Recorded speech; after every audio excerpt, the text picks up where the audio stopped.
welcome to Burbank High School. We want to welcome you guys to the 21-22 school year. Start by apologizing.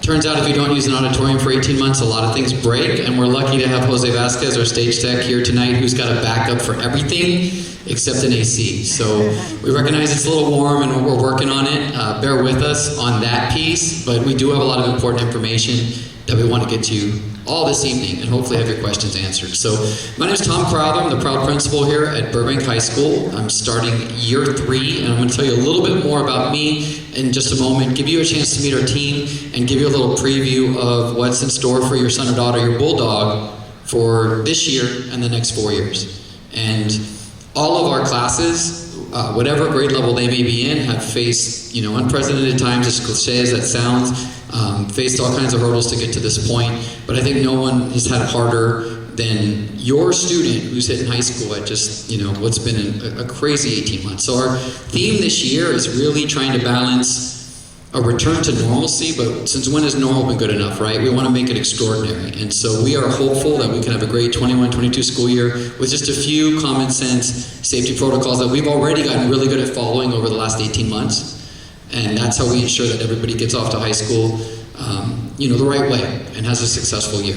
So with that, we'll go to the next slide, please. And this is a preview approved for all audiences, parents and bulldogs. And you're going to hear me stress, you're going to hear us stress a few times tonight that we know your freshman is clamoring for that independence and they've earned some of it, but they need you now more than ever before. Even if they tell you otherwise, don't believe them. We need you, and we are going to talk a lot tonight about parent involvement. Next slide. So it is opening to in-person. About 99% of the K-12 public schools are opening in person, and we're excited about that. And we're in that area of a safe reopening to school plan. We want to make sure we're addressing, we're not going to use the term learning loss, but we want to make sure we get kids up to speed academically and back in a good school routine, but we also support some other things that they may need coming back. A connectedness to campus, and like I said, if you, like we were telling the kids the last few days, remember one thing you miss about school and make sure you do it, and then add a thing that you were always too scared to try before and make sure you do it. And that's the way that they can set themselves up for a successful year. So we do know that what I'm holding in my hand right now and putting back on as soon as I'm done with the mic, that the mask mandate is lockstep with LA County Public Health. And so when we're indoors, we're going to ask kids and students and staff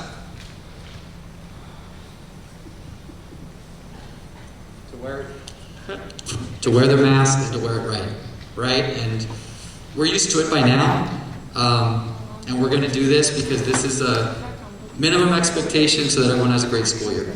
If you did not check your email in the last 30 minutes, our superintendent, Dr. Hill, sent out an FAQ. It's about 5 pages long. I encourage you to review it because it does cover a lot of the guidelines from LA County Health and LACO that we will be following this year.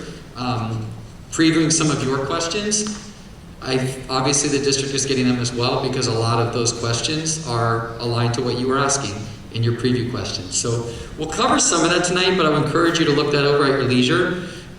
So far at orientation, I think the students have been doing a really good job of wearing the mask, even outside when we're traveling in group, and we appreciate that. It is an indoor mandate for students and staff. Some of the questions we've been getting have delved into lunchtime, and we're going to talk about that a little bit in just a bit. Okay? So just a little bit about me. Burbank resident since 1986.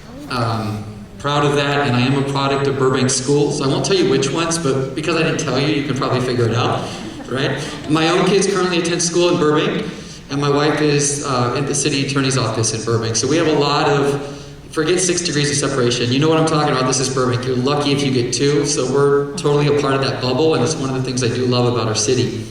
I've got 21 years in education. It's pretty much equally divided between the classroom and site leadership.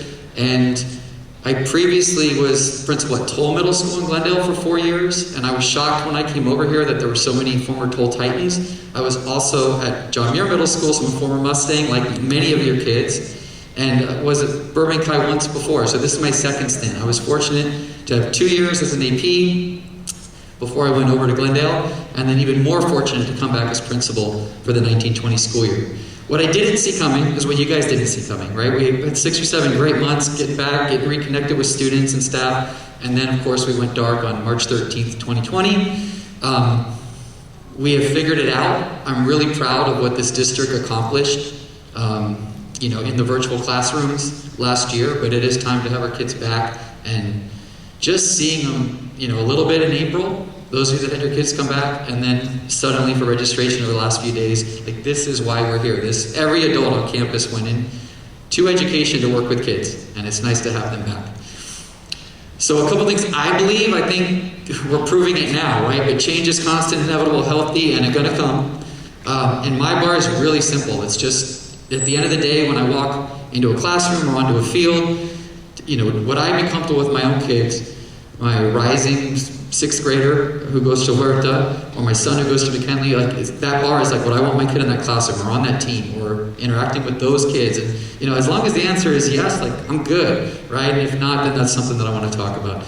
I do believe, this is borrowing one of my favorite people, Dr. Rick DeFore, who said that this is the greatest generation of American educators at a time where they're needed most. There's just forget about, COVID for a second. There's just so much out there for kids, many of it wonderful and some of it scary, and we need great educators, and I think in Burbank we're fortunate to have so many of them. One of my favorite quotes is that we must be the change we wish to see in this world, so I'll probably say to your kid at some point over the next 4 years, and I hope that's okay. And then, like I said already, just normal's good and we're longing for it, but it's not enough, so we're going to aim to be extraordinary, and I'm kind of looking for that hybrid approach of what was and what could be. Then I want to introduce you to our administrative team, our A team. So we have 4 assistant principals at Burbank High School. Sitting right here, you may know her from Muir. She's with Title I Coordinator for a long time. She's currently our assistant principal of student services here at Burbank High, Miss Robin Hatch.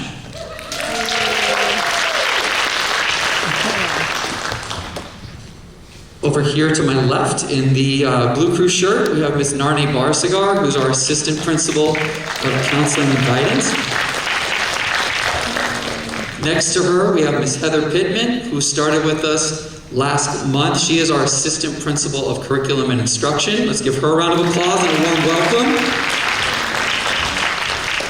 And then over here, we have Mr. Brian James, who's our assistant principal of athletics and activities. And so if your son or daughter is an athlete, you'll work with his office through the athletic clearance process. If your son or daughter winds up in ASB, you'll work very closely with his office as well. So that is my admin team here tonight.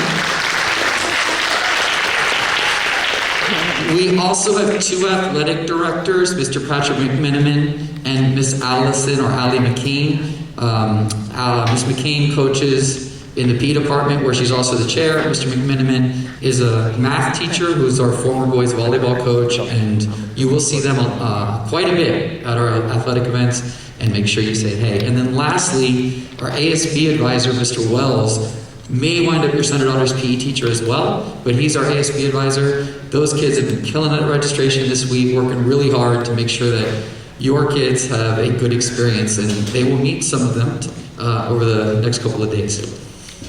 Okay, so Bulldogs to know, this is the team that really makes it all happen, and this is the team that will be your front line more often than not. So no quiz later, you don't have to memorize all these names and faces, but they're really important people, and we've been unfortunately shorthanded off and on over the last couple of years, and you know what? We were down an administrator, and we held up okay. But when we went down a couple of clerical, it was hurting us. So, these people are fantastic. Please keep in mind that most of the time, they are the messengers.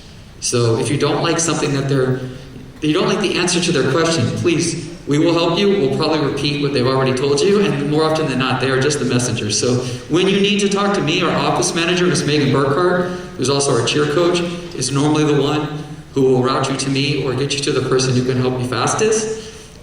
We've got Miss Linda Bitto, so she's the lead in the attendance office, and when you need to report an absence, you'll start with her.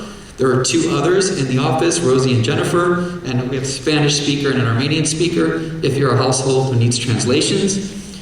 Lauren Weigel is actually here tonight, I believe. Aren't you still here?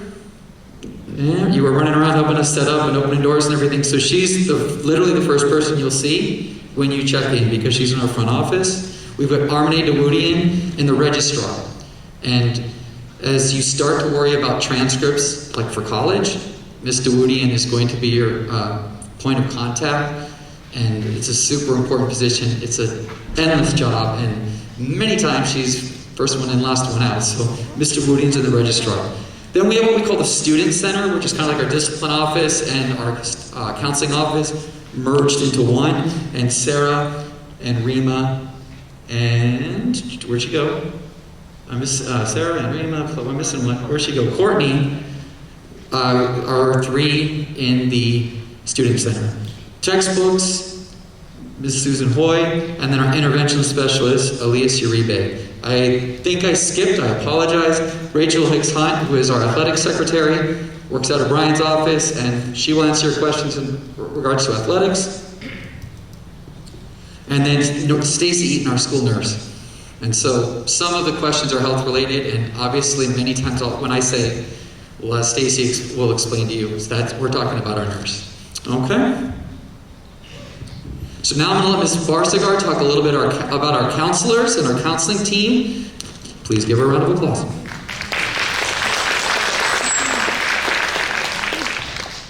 Hi, everyone. Thank you for coming out tonight, and I'll tell you the same thing I told our students. It's just so great to have our students back and just have that energy back. I think, like Dr. Crowther said, we just missed it. We missed the students, and we missed the energy that comes along with having them on campus. So we're all happy to be able to come back in person. I wanted to introduce our wonderful counselors, and some of them are here. We have 3 folks from our counseling team, and I'm just honored to be able to work with such a strong team, such a dedicated team who absolutely loves what they do, and they're so committed to our students. So we have Ms. Sisorsky and Ms. Sharaga on the very top row. We've got Ms. Maslick and Mr. Kevin Adamson on the second row. And we've got Ms. Lopez and our newest addition, Mr. Jacob Flores, on our counseling team. Everybody looks better in person. They do. So I'm going to introduce them to come up here. Ms. Maslick, could you come on up? And we have Ms. Sharaga over here as well. And we have Ms. Sisorsky.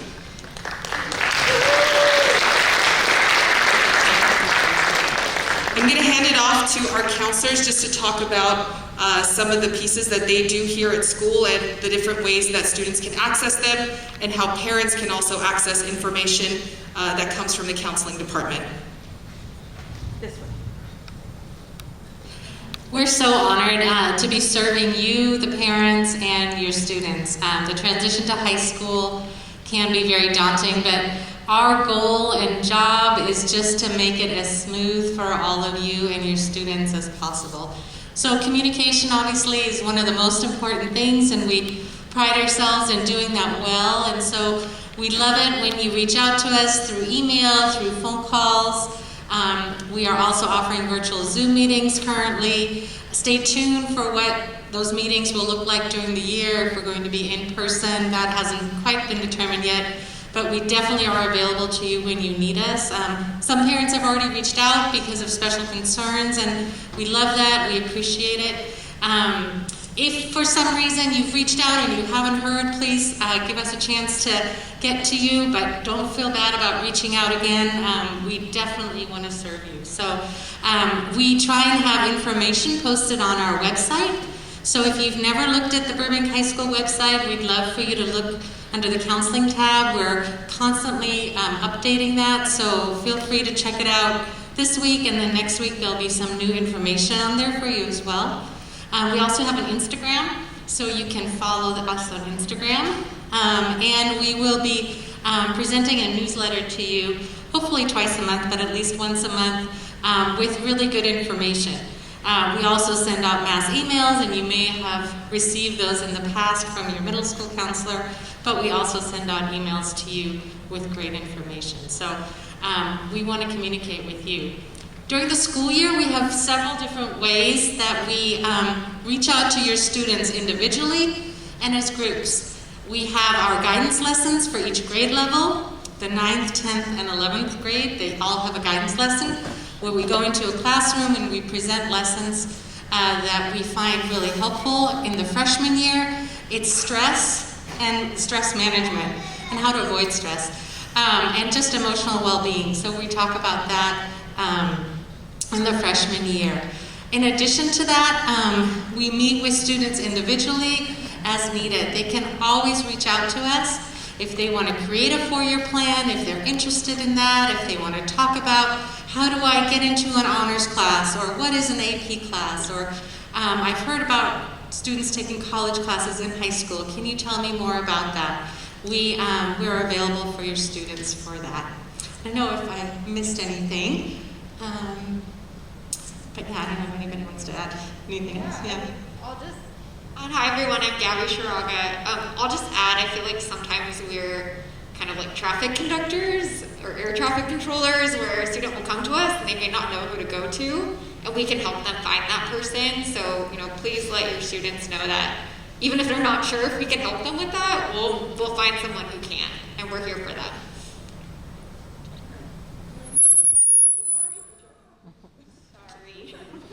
Caroline Sisorsky. I just wanted to add that we're collaborators. We love to work with teachers, with parents and students, so that's kind of the nature of our counseling job. Is there a counselor for certain, for last name of the students? Yeah, sure. So we actually have alpha counselors, and we have counselors for special populations. So, do we have a slide by any chance? Okay.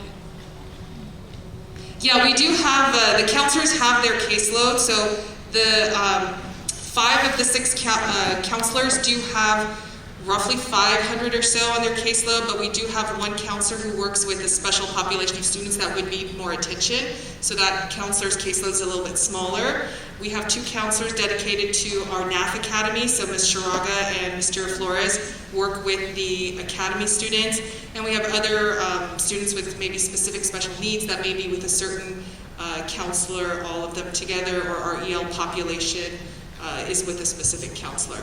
The alpha breakdown is listed on our website. You should be able to see your student's counselor listed in Aries as well, or when you pick up their, what we call our locator card, but it'll look like the student's schedule. It should be listed on there as well. So this may be on another slide, but I'll just hit it right now. So when you come in for registration tomorrow, the students will be picking up their locator card or their schedule, and as they make their way through, they will have the opportunity to schedule an appointment with their counselor if they need it, and the way we're doing that is with the QR code.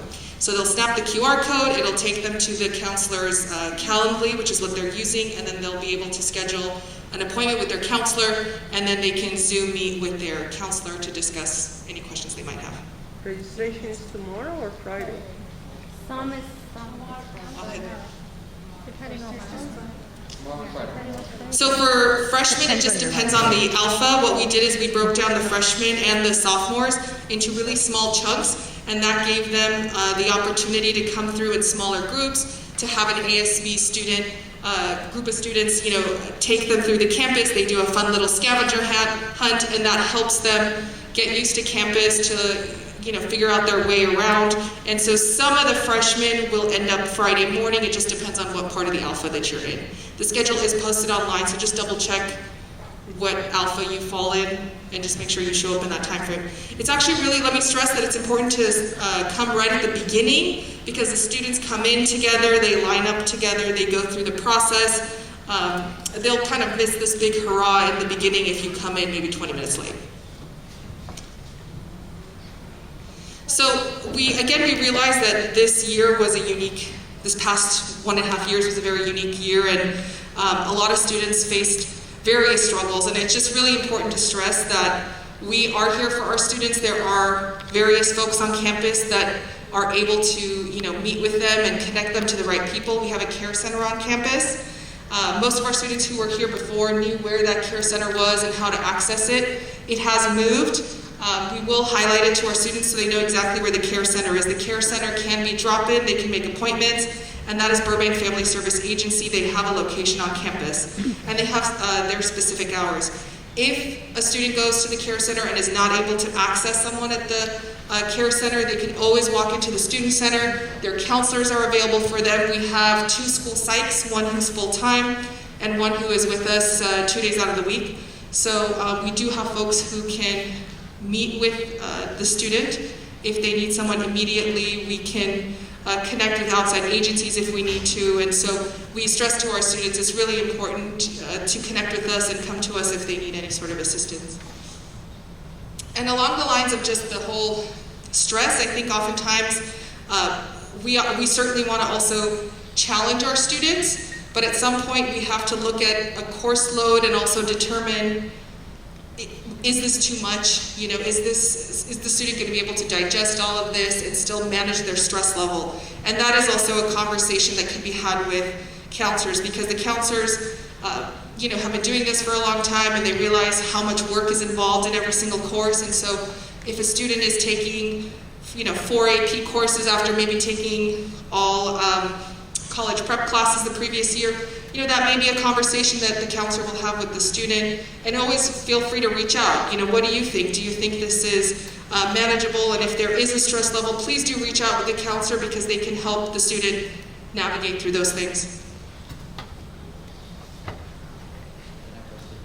Yeah, go ahead. Okay, so I'm going off script, and I apologize really quickly because we have a special guest tonight, and I want to introduce him and then get him on his way. But there's a correlation, I promise. So we talked about the last 18 months and everything the kids had lost and how we can come back and hopefully come back better. And so one of the things you'll hear us say a few times tonight is to be willing to try something new, or maybe return to something that you love.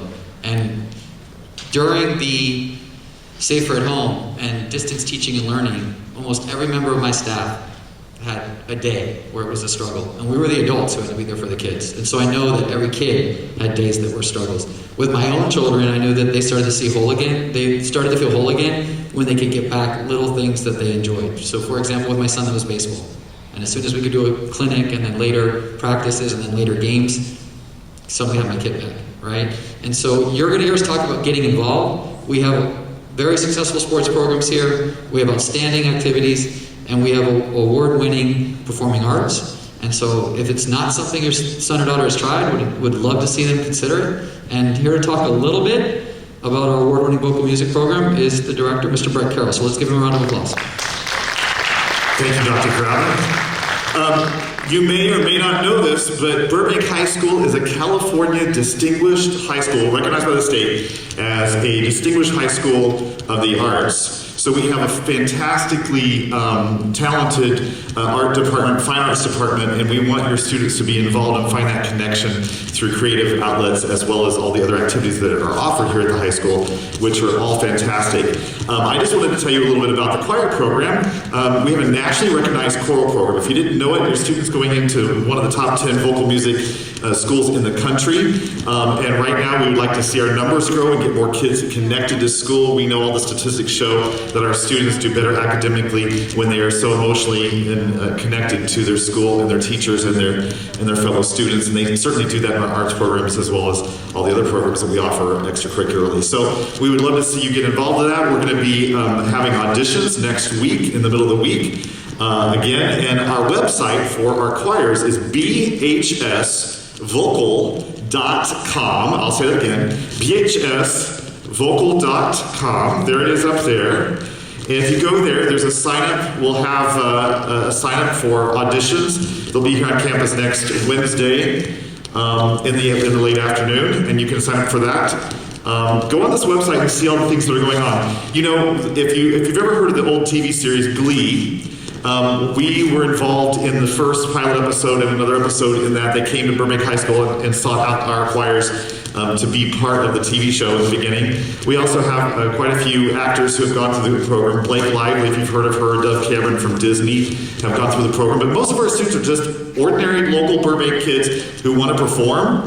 And it's a great opportunity for them. And it's one of our many activities here at Burbank High that your student can get involved in and excel at and find that magical connection to school. So thank you, Dr. Crowther, for letting me do that. Again, BHSvocal.com. Steer your kids towards the activities. They're amazing here.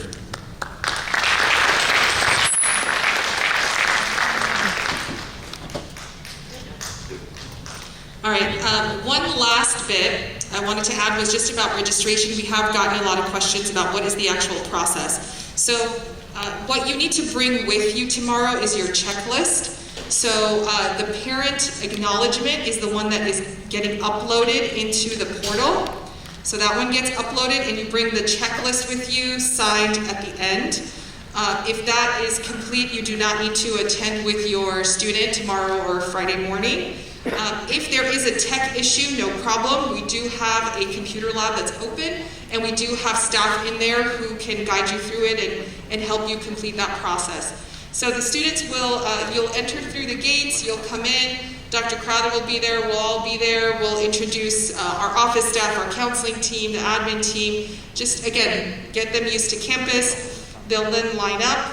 Somebody will be checking their paperwork, make sure that everything has been completed online. So we have a printout of what everybody has completed online. And if everything has been completed, you will receive a barcode. You will pick up your schedule. And then from there, pick up the books, take a picture, buy PE clothes or any other BHS gear that you want to get. And then they'll go on a tour. And it'll actually be built into their scavenger hunt that the ASB students will be doing with them. Am I missing something from registration? Ninth graders Chromebook. Ninth graders will also be issued Chromebooks. Sophomores, a little bit later in the year, will also be issued Chromebooks. Can they change their schedule tomorrow? So for schedule changes, there are very few reasons that we actually change schedules. The counselors and the admin team have worked very hard to look through every schedule and make sure that students are placed in the correct classes based on what they took last year, based on what the graduation requirements are, making sure that they are on the right path to be able to complete all of the 230 credits they need to complete by end of the senior year. And that's, again, something your counselor, the student's counselor will work with them and do progress monitoring.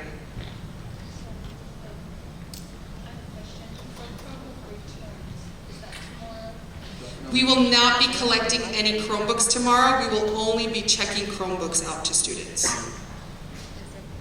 If a student already has a Chromebook from summer school, they're not going to get another one tomorrow, correct? Correct. Only new ones will be issued.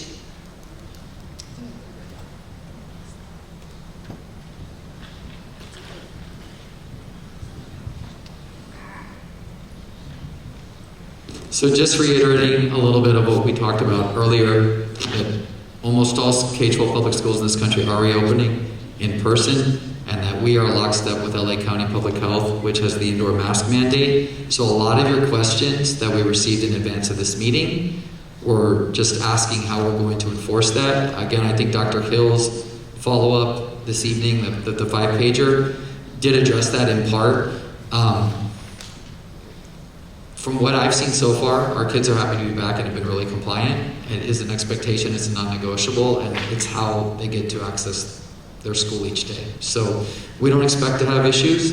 If someone forgets their mask, that could happen. We will give them one at the gate, and they will comply, I have no doubt. In terms of like social distancing, we're back, and so our classes are typically run at somewhere between 30 and 33 per class, very similar to the middle schools of which they came from. And social distancing is not a requirement, thus the importance of the mask, right?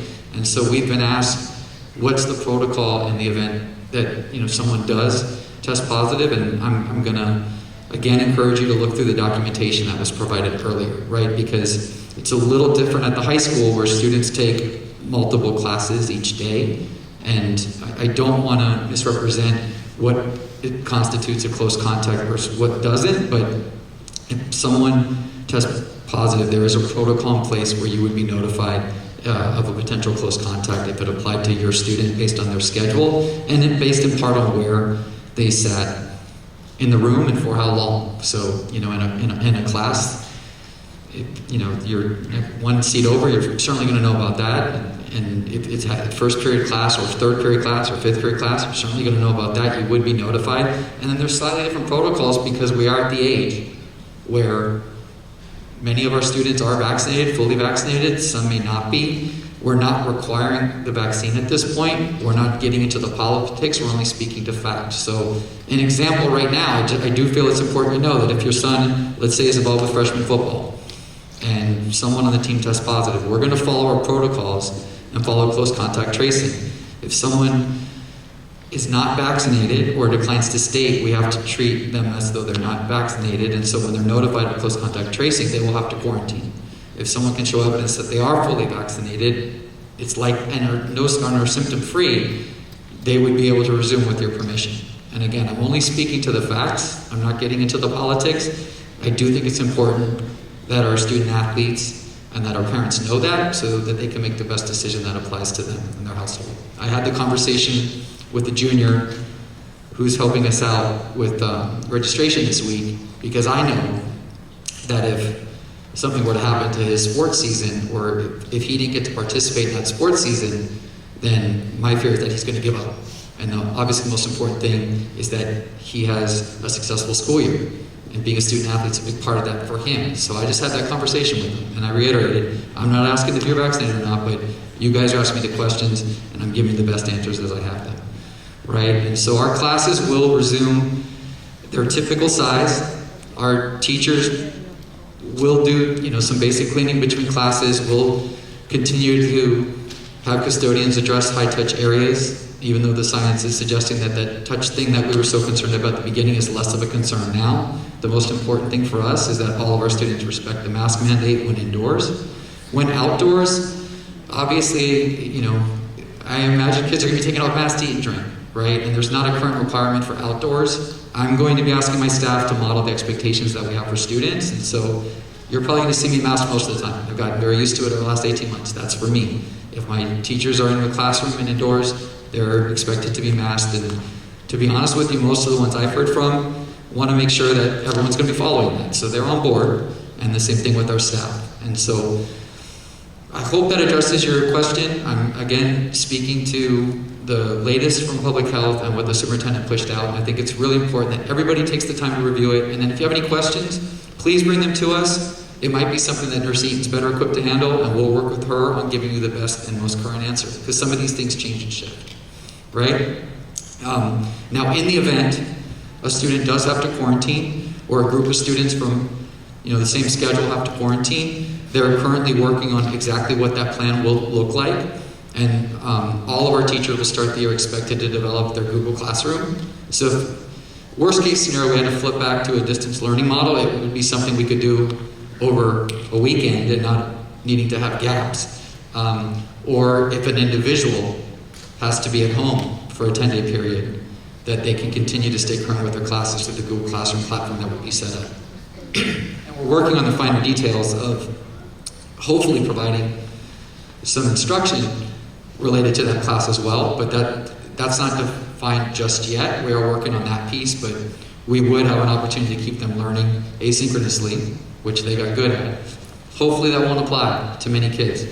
Statistically, there's a good chance that this is something that the schools will have to deal with at some point, and so it's important that we have a really good plan. And so we're double checking with Los Angeles County Office of Education, LACO. We're staying in contact. Our district are staying in contact, with our contacts of public health, and we'll adjust where we are. The other email that went out was clarifying the difference between a distance learning option and an independent study option. So that was another email that went out tonight to the superintendent's office, and that's something that you would look into after reading, and then reach out to start with a counselor if that was something that you were interested in pursuing, and we will take it from there.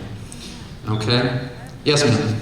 So if a child has COVID, you're saying it doesn't mean the whole high school would shut down. It would be more dealing with the specific child that they wanted to. Yes, that's correct. So in some examples, we've had a few limited cases with some of our sports that resumed last school year, or some students who returned, and we just follow the protocol. And so we do the close contact tracing and notify households that were potentially impacted, but it's not a shutdown of an entire class or an entire school or an entire grade level or anything like that. That's correct.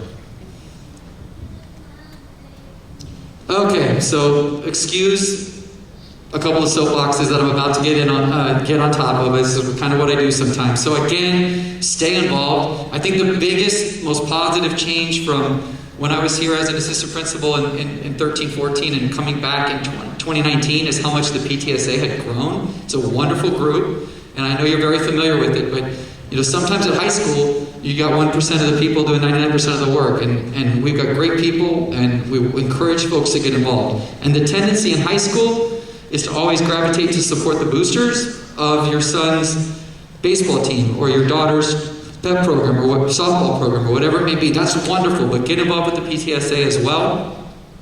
Let your team gain and earn that gradual independence. I am going to remind you that you pay the cell phone bill, so that's your phone.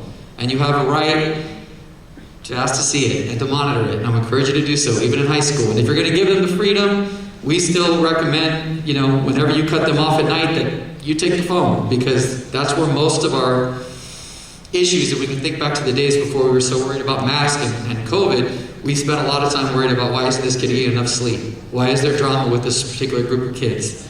Right? Etc. And so, phone's great. I don't know how we would have navigated distance learning without the technology that we now have, but there's that other end of it, and it presents a lot of challenges.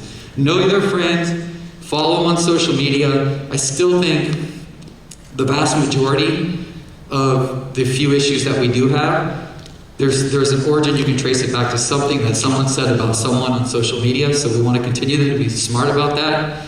You know what I recognized as we were prepping for tonight? We didn't even talk about the idea. There was a time where our biggest thing was we have to make sure kids aren't vaping in the restroom, right? I kind of missed that conversation because we haven't had it in a couple of years. Kids are not going to be perfect. They will make mistakes. Our team will work with you, and we'll have their back together. And Ms. Hatch will talk a little bit about our framework for our expectations for students as we close out tonight. But again, get to know their friends. Let us know what you need. That homeschool communication is so important.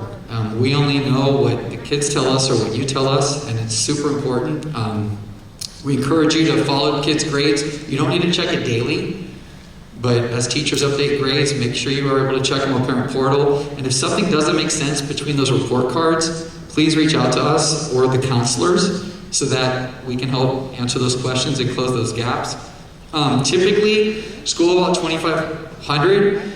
We ask our folks to acknowledge an email within 24 or 48 hours. Be mindful of the weekend.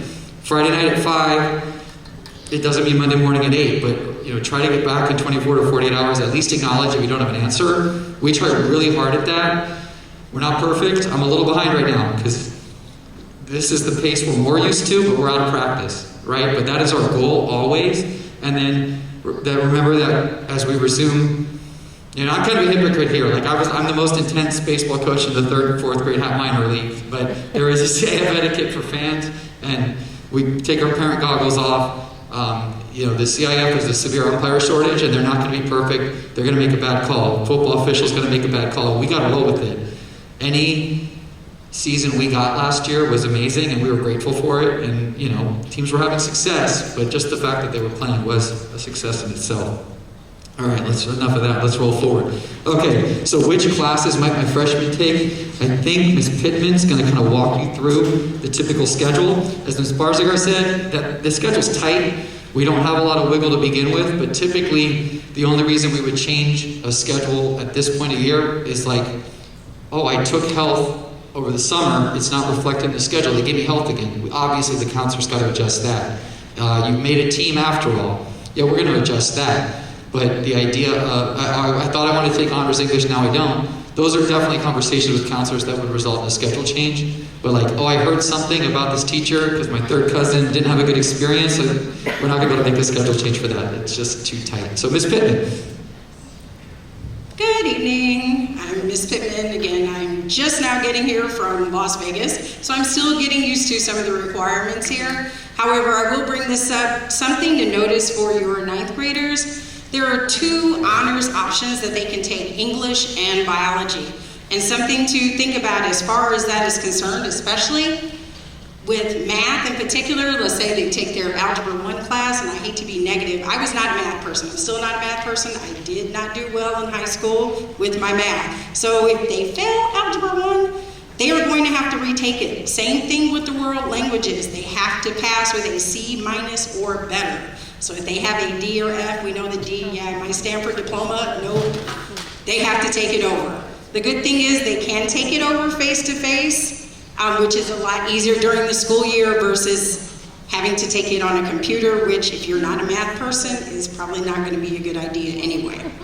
One of the other things I'd like to mention, as Dr. Crowther said, we are short on electives. So students made first and second choices. We did our absolute best to get them into the elective that they wanted. However, we may have fallen short, so please forgive us. Do not beat us up. We did our absolute best, but we are short on electives. The other thing, can I have you just move the slide? Thank you. Okay, grades are critical. 9th grade does count. You need 230 credits in order to graduate, so that's about just about 60 credits per year, and also your academic progression with the credits and A through G. What does that mean? I had no idea what A through G meant when I got here, but that is what the California colleges and universities use. So I'm going to use my little cheat sheet. So what does that mean? So for A, which is for the social sciences, they have to have 2 years of that. They don't take a social science in 9th grade though, so we're not going to worry about that yet. B is for English, all 4 years. That is the one thing that you definitely have to have 4 years of to graduate high school and for college as well. You have to have 4 years of English. C is mathematics. We do 4 semesters, which is 2 classes, but to be ready for college, you're going to want to have all 4 years of math. D are your sciences. They're looking for a lab. Biology has a lab, chemistry, physics, definitely chemistry or physics, and biology is required for, for college. So that's something to keep in mind. E will be your world language. It's not required for graduation, but it's also great to be well-rounded in learning another language. It is required for college, and again, you cannot go forward in your world language if you do not pass with a C or better, and that's the same thing for college. They're looking for C or better grades as well. F will be your fine arts, and you heard from Mr. Carroll, so you have that opportunity. While it is not necessarily I don't want to say it's not a requirement. It is 2 semesters, and you do have to have a year if you are going to AU college. And lastly, G, you have to have 4, not required for graduation, but for college, you do have to have 10 credits of a UC-approved academic elective. So it's a college prep elective. And the counselors can kind of walk you through exactly what that means.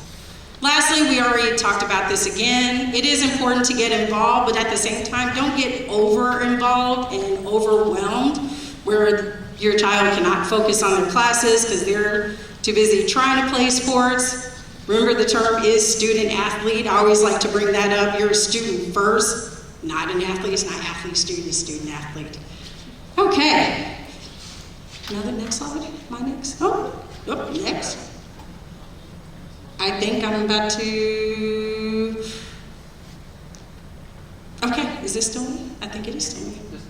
I'm gonna just go through it. Okay, so of course, positive choices, positive relationships, can't express that enough. I always encourage my students, look at who you're hanging out with. That is going to make a huge difference in your life. Pay attention to who you're hanging out with. Self-care, lay off the flaming Cheetos and Takis. They are not good for you. Self-care is really, really, really important. Diet, exercise, eating healthy. Goal setting. I am huge on goal setting. I have a planner, and while I do have my phone, I still write everything down. I can't stress that enough. Students are like, okay, yeah, I know what I have for homework. You might want to write it down, make a plan. Okay, I know I want to do this on the weekend, but I'm going to get my homework done tonight. Again, find a way to get involved. You might not be in the sports, but there might be an activity that you want to do. When I was in high school, I did sports, but I also did ASB and Key Club as well. Skill building. Learn another skill. Unfortunately, one of our very popular classes, which I don't think we necessarily opened in 9th grade, but culinary, great class. Hoping that we will somehow be able to get that open again, maybe next year, but that's something that you can build upon, and it's a life skill as well. Lastly, learning for the love of learning, our pride, which I actually need to learn. So I'm probably going to get quizzed on that pretty soon, but I need to learn our levels of pride because they are especially important. Okay, thank you. Thank you, Ms. Pittman. A lot of those details are on the website in the counseling section, and when you like 4-year plan right now, A through G, high school grad requirements, like you're spinning because it's a lot. You'll, believe it or not, you'll memorize all those as an involved parent over the next 4 years, right? 230 is your magic number for a diploma, and you're going to know that as you start to see the report cards. They can bank 30 credits this semester, so super important, assuming they're in 6 classes, right? Wanted to briefly talk about Project Wayfinder, which is something that our 9th graders dabbled with a little bit last year through PE classes, and they're taking the next step this year. So it's a social emotional learning program, and they will be doing it about 30 minutes a week on the average through the PE class if they're in PE 9. If they're a student athlete, they're going to work with one of our athletic directors on these short mini lessons that are geared to be 20 to 30 minutes. It's a research-based program from Stanford D School. I don't need to bore you with those details. I just want to tell you, it's real simple. We're not social emotional learning mental health experts, but we know it's super, super important, especially coming back from a pandemic. And we had 9th graders dabble with the framework in PE last year, so we looked at purpose, right? So pride is purposeful, respectful, innovative, determined, and engaged. And we really push our kids to be determined and to get good grades, to get to a good college, so they can try to get good grades all over again. But do we do enough to help them find their purpose? So that's one of the big pieces to Project Wayfinder. Their identity, like who they are and who they want to become. And then just a sense of belonging. And this year coming back, the most important thing we can do is reconnect to campus. And so these lessons are really cool. Just kind of like inspect the why and inspect themselves a little bit. We had 82% of our kids say they got something from it, learned something about themselves, or learned something about their classmates when they did it last year in PE. So we're really excited to take the next step. If they come home talking about this in the first month of school, it's because the PE teacher started talking about it. And it should be a lot of fun. And I think it's going to be one of the most important things we do this year, in addition to the academics. Also, wanted to mention there could be some 9th and 10th graders in the days ahead that see supervention show up on their schedule and don't know what that is. It's a great opportunity to recover credits. If they are a 10th grader who became credit deficient last year, it's a great opportunity to get off to a good start in high school. And believe it or not, we had some 9th graders last year who struggled so much in the pandemic. They were a semester or more behind already. And so it'll be a great relief to those 10th graders. To the 9th graders, if we had a lot of data that suggested they were going to struggle with the transition to high school because they really struggled in distance learning, they may have been placed in this class. It's still evolving, but I think we have the right teachers. I think we have some peer mentors supporting as tutors, and we're going to balance making sure that they get off to a good start this 9th grade year so that they can take all the electives that they want to take in the years ahead, so that if they're a student athlete, they're eligible. We're going to do some of those lessons I just described in PE with that group of kids, and I look forward to it. I just wanted to front load. There's a class for 9th grade, a class for 10th grade, and we've identified some kids that we think are a great fit for it, and we've identified some peers who we think they will learn quite a bit from, and to be continued. But that's something that we're doing to help bring some kids back and make sure that they have a successful year. And I would just ask you can reach out to any of the assistant principals and your child's counselor as you have questions about that if that happens to apply to your student.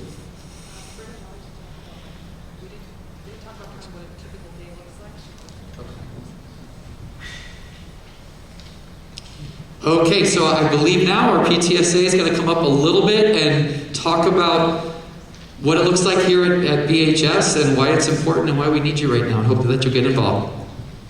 I'll be super quick. I know it's hot in here. That was like, let's make a deal. Hi, my name is Kathy Bierman. I'm your PTSA president this year. I'm a 10th grade mom, so I feel you. I haven't been on campus either. But what I will tell you is just from like a perspective of the kids being back this week when I've been helping at registration, they want to be back. So I'm excited that they're back safely, not just because my kid did marching band and drumline in my living room all last year, but I think they need to be together. But the other thing is we need to be together because parents have been through a lot these past couple, 18 months or whatever.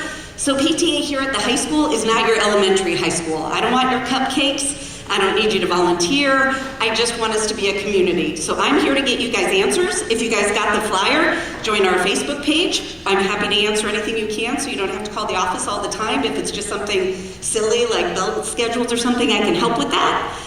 But also, we need to be a voice in this community, because right now I think the parents want to have a voice, and I think Superintendent Hill wants to have a voice, and I think he wants to go to Sacramento and have a voice, because Burbank sort of lies in that place where we don't have rich families, and we don't have poor families, or we have both, and we fall in the middle, so we get no funding, and it kind of stinks. So if you join PTA, you're part of the voice. If we have 7,000, 8,000 members in Burbank, then Superintendent Hill has a bigger voice.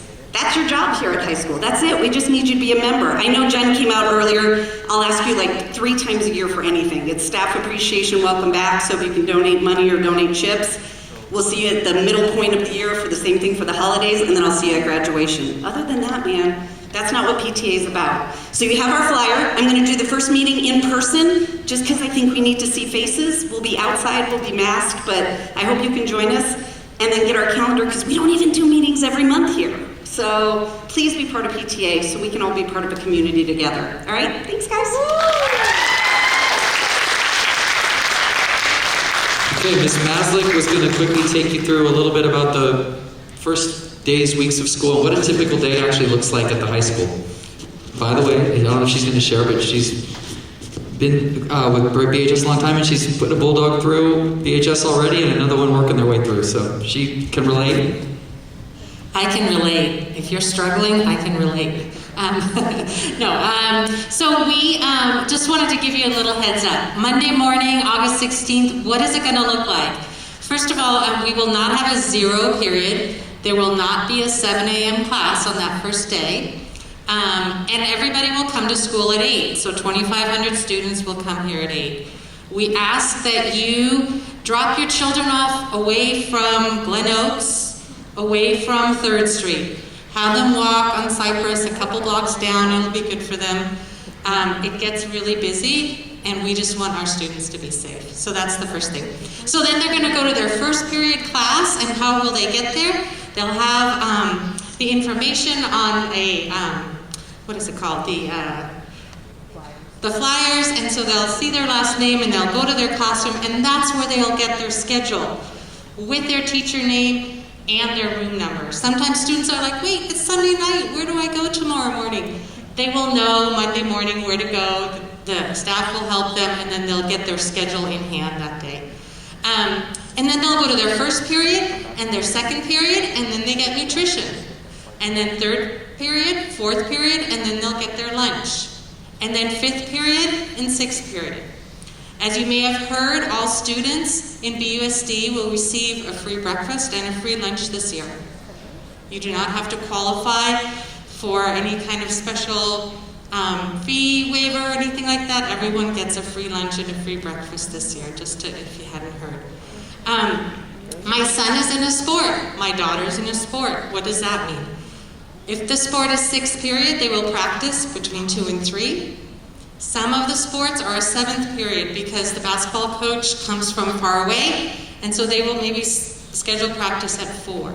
So the academic courses end at 2, and then the sports start. If a student is not in a sport, then they will have an academic class or an elective class, 6th period. How do you as parents, I have to take this off because I'm losing my breath. How do parents stay involved? This is what I learned as a parent. The Aries portal is your friend. You can sign up for automatic alerts once a week at a certain time. May I suggest Friday afternoons at 4.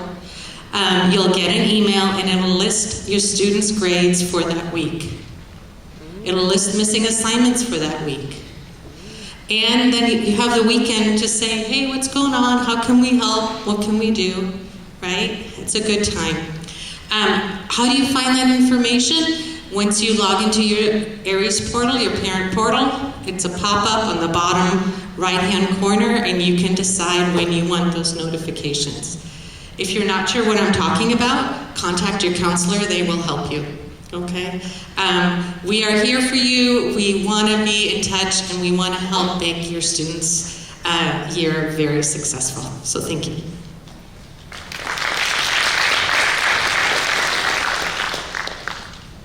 Hey, good evening, everybody. I'm Brian James. I was introduced earlier and decided not to stand, but and I do have manners. My mom told me not to wear a hat, but I'm covering up the grays and trying not to blind you with my bald spot. So please understand. I oversee athletics and activities, and first I want to, before I get started, let me thank Amy Wynn, who's doing the filming for tonight. She is one of our digital media teacher. She runs our BHS-TV, and she also runs the yearbook. So Amy, thank you for being here. I appreciate that. I also want to speak to you from the standpoint of a parent. I've been where you are. Thank goodness I'm not anymore. My kids are now grown. I've done this.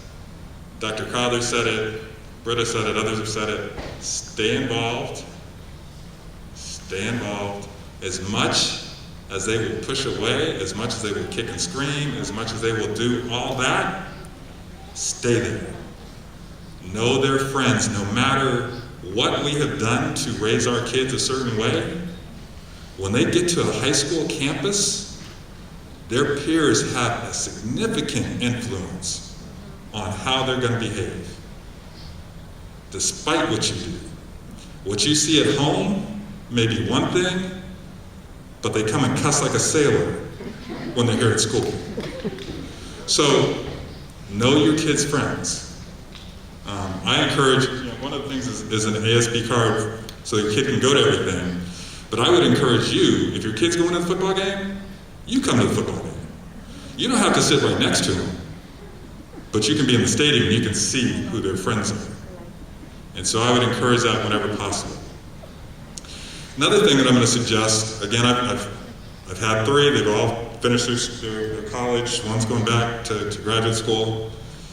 In addition to the AP classes, if you have that overachieving kid, that kid that you know wants to go to college, encourage them to take community college courses. We offer some on campus, and if we don't offer it, you can take it at one of the local community college classes, or community college campuses. It's extremely inexpensive if it costs anything. I think it was $14 a semester when my kids were doing it. Each one of my 3 kids graduated in 3 years because they took those community college classes. They also had some AP classes as well, but just about every place will accept the community college class. It saved me probably $150,000. So just kind of think about that if you have a kid. And my youngest, she took her first class when she was transitioning from 8th grade to 9th grade. So it's definitely doable. The other thing about taking the community college class is that it gives them the experience of what the expectations are going to be in college when they're sitting there with older kids. Okay, anyway, it's getting hot, I'm sweating. ASB card, when you come through, it's $45. It gets them into every football game, every basketball game. This year we're planning on charging a fee for any Burbank Boroughs contest, so water polo, baseball, anything like that, volleyball, we'll be charging a fee. They'll get in for free. It gets $10 off the yearbook. Right now the yearbook is $80 with an ASB card.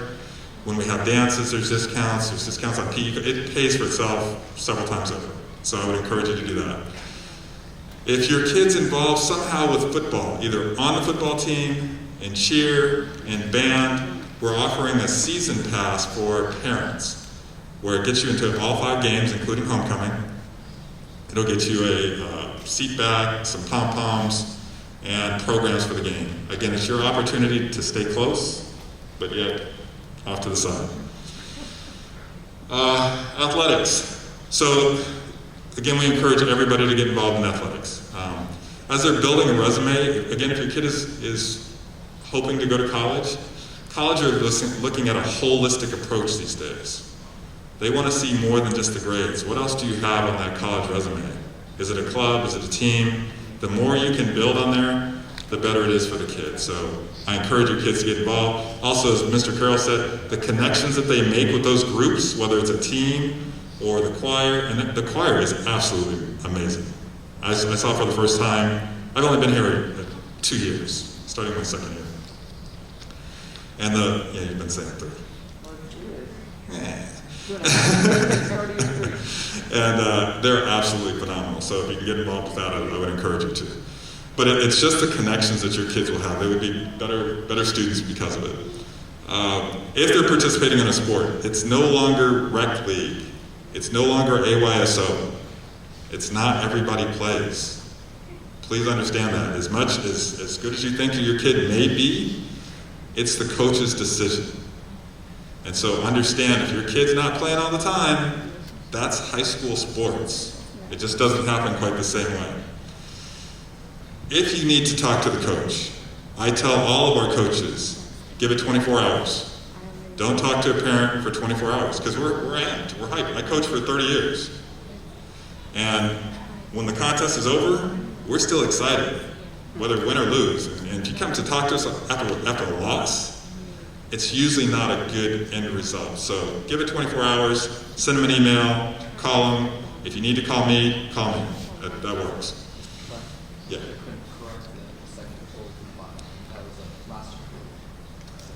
Oh, yeah, our first competition, we're going to start playing. Football has a scrimmage actually on Friday, so we're actually in it already. And it's great to see. Our indoor, from a COVID standpoint, all of our indoor sports will be tested for COVID weekly, beginning next week. So just be mindful of that. What else do we need? 2.0 GPA. They gotta have you want them to have a 2.0 GPA. But they have to have that in order to be eligible. If they drop below that, we put them on probation, and they can still participate for a time being, but if they have 2 consecutive grading periods on probation, then they're ineligible for the season. So be mindful of that. What else do we have? Paperwork. You got to get cleared. Your kid would have to be cleared. You go through Ms. Hunt. You can go on our athletic website, on the school website, under athletics.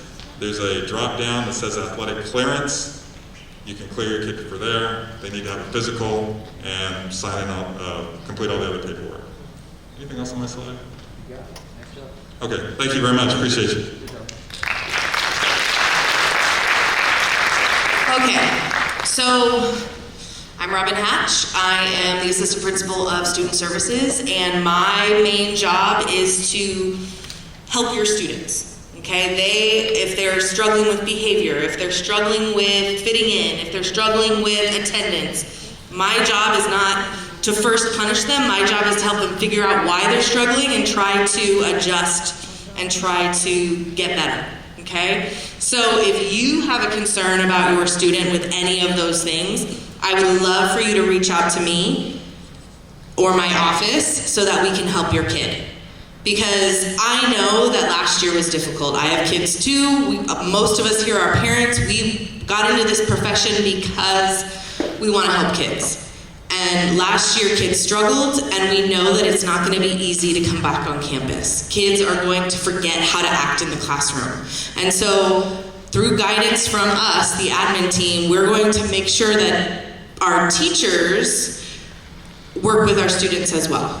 Okay, we have 3 main pillars here on our campus, and they are be compassionate, respectful, and responsible. And that goes both ways between staff and students as well as parents. And so as long as we can all follow compassionate, responsible, respectful, then we're gonna have a great year, okay? And so we wanna just make sure that kids follow those in the classroom and there won't be a problem, that they don't have their cell phones out because that's disrespectful when teachers are talking. You know, there's all these rules that exist, but most of them fall under these 3 pillars, and if we follow the pillars, we don't have to worry about learning the exact minutia of the rules, okay? And our goal is to help your students continually improve. So even if they have a bad day, it's a bad day. We learn from it, and we get better, and we work to improve. So if you get a call from me because of a bad day, just know that that's okay.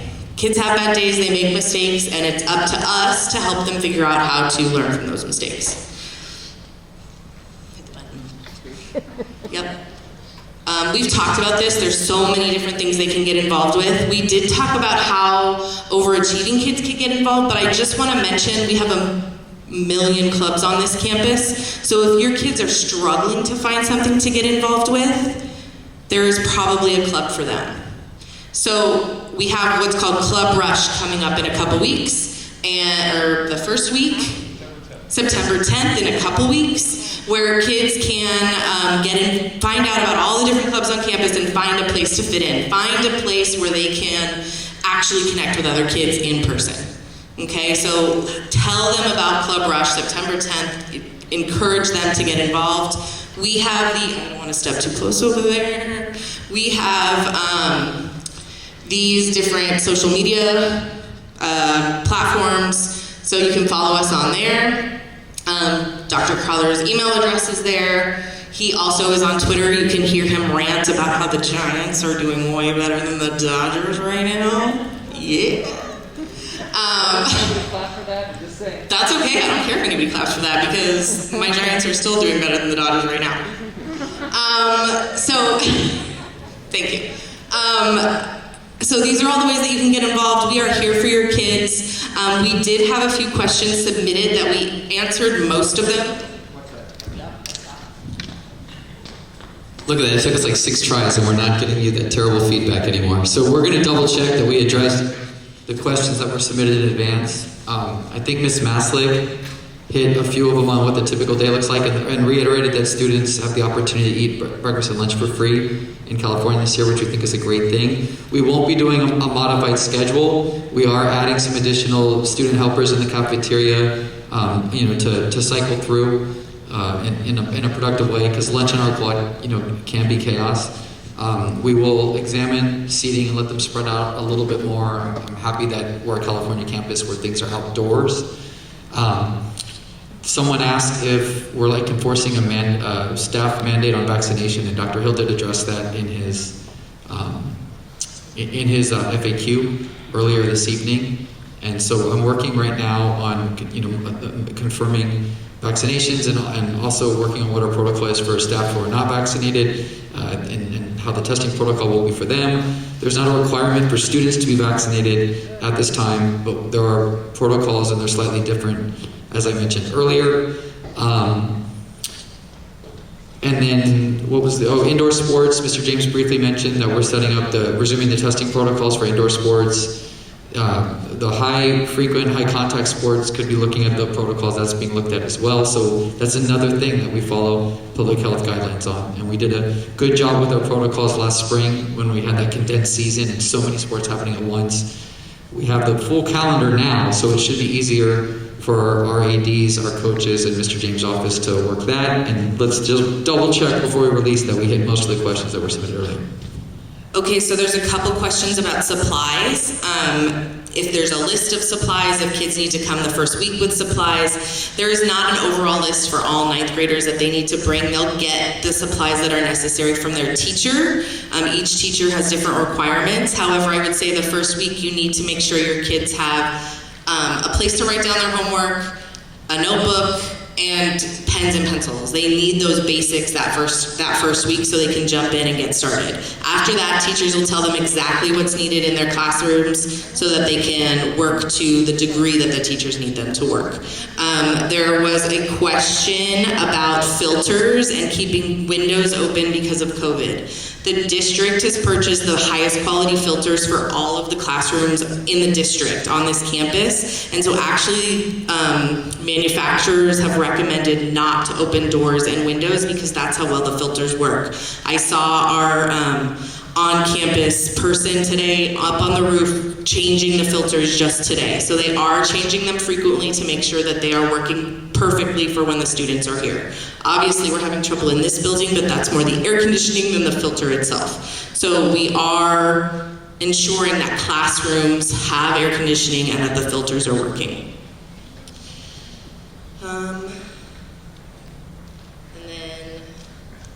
The bell schedule will be updated on the website shortly, and yes, parents can come to registration with their students. And I think I hit them all. Okay, we'll go with questions for about 2 minutes because I see a couple of hands up. We do have another group coming in, so yes, in the back. No, we don't have lockers on our high school campuses in Burbank. So you have a class set that you'll have at home, and so there's no need to take books back and forth. The one thing that they are bringing back and forth will be Chromebooks for 9th graders, and we're currently working on, like, yes, locker for PE. What if they play a sport and they don't have a locker room access for that after-school practice? We're working on setting up like a vacant classroom option with a Chromebook cart where they could leave it in there to charge and then get it after practice. So that's a new piece that we're working towards, and will be a one-to-one device, student-to-device district this year. And so we have to figure that out. They will have a locker for PE. They've worked out a schedule on rotation, so we don't have too many kids in there at once. They will not be dressing for PE the first week, and they probably will be afterwards. But again, they're doing that in like a class at a time type sequence. Coach McCain's worked on that schedule. But no lockers is the short answer. Not a bad question at all. No problem. A couple more. Yes. I have 3 dumb questions. So registration, they come to the same place that we entered in today? Yes. So they'll come through that gate, and we kind of welcome them and make some introductions. Yeah. If you're in dance or PE or whatever, are there specific clothes? Do they get that during registration, or is that like later? Yeah, so great question. So question was, do they need to buy PE clothes if they've made a sports team? The answer to that is no. All of the teams have a gear. Yeah, dance, same thing. The coaches will address that the first week, and I would say no. Yeah. Okay, and what kind of school clothes? Okay, so we are a very traditional schedule. Most of our students go 8 o'clock to 3:02. Okay. If it's periods 1 through 6. Mondays, early release, we get done at like 1:50, 1:48 for staff, and then have staff development. Okay? Yes, ma'am. Dress code, rule number 1 is mask. So that's dress code number 1. And then it recently revised just a few years ago. I mean, the biggest things are, no offensive language, but in terms of like, the dress code's come a long way. It's very modern. It's on the website. Appropriate is subjective, so please review those, and then you can work with Ms. Hatch on that. Like, the biggest thing for us is just that common sense. Like, if that shirt could offend somebody, we want to keep everyone feeling good about themselves and each other, so that's probably the biggest one. Yes? Can you just flip back a slide to the clubs that got clicked through real quick? The clubs picture? I just want to see there's like a list. Oh, the ASB one? Yeah, and again, Club Rush, Okay, so yeah, we will do Club Rush on the 10th, and there'll be a list of clubs updated on the website now that we're back on campus. Additionally, we do grade level Google Classrooms through our ASB, and so students will be able to get a lot of information specific to their grade level through that. I don't know if I mentioned, but I do a Sunday call every Sunday and a Sunday script every Sunday, and that will refer you to some happenings, and then those get posted on our website. And then Miss Wentz BHS-TV runs a couple days a week, and I really encourage parents to subscribe to that through the YouTube channel and to watch that, because that kind of gives you a sense of what's going on, and like I don't know, makes you feel like you belong to our campus. I think it kept us going during Safer at Home. I really do. Yes, in the back.